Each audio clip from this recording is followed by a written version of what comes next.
आमर गोटे आप्तवाक्य अच्छी असाध्य मणे जालस कर्मवीरता करे बस।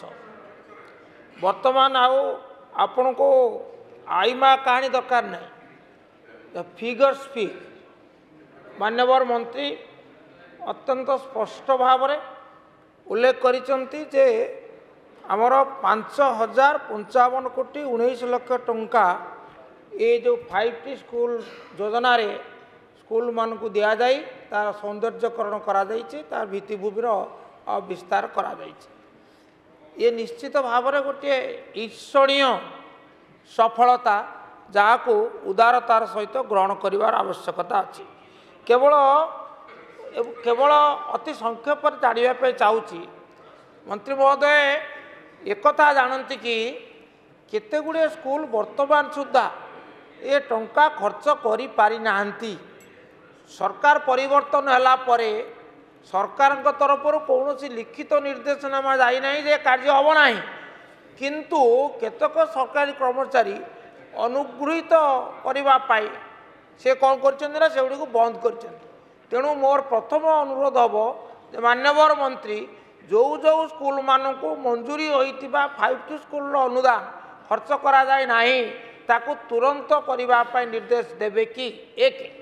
एवं मोर द्वितीय प्रश्न है जहाँ अत्यंत जरूरी जो विषय मान्यवर सदस्य कहते कटक फिरदोसा से जो एगुड़िक मुख्य जो स्मार्ट क्लास सेगुड़िक सबू वस्तुत माने अक्षम, कारण से कंप्यूटर टीचर नहांती एवं कंप्यूटर टीचर करने माननीय मंत्री कहले आम विचार करूँ। धन्यवाद आपको। मु खाली गोटे निवेदन करने चाहे 5,000 कंप्यूटर टीचर जो मैंने निजुक्ति पाई माने रिक्रुटमेंट होता परीक्षा देकर पास करते मेरिट से माने छटे बसती। आपण 8,100 नुआ कंप्यूटर टीचर निजुक्ति दवाई गोटे निष्पत्ति करिसेंती। ये एक अभिनंदनीय निष्पत्ति, किंतु से जो 5,000 छटे हेले जो माने इच्छुक जेहेतु से माने अभिज्ञ तेणु से कथा विचार को नेले भल हम। एक कथा टी बुझे कि विचार करेंगे कि एवं नहीं आपण देखु आपण से संख्यार छटे लाभ कौन।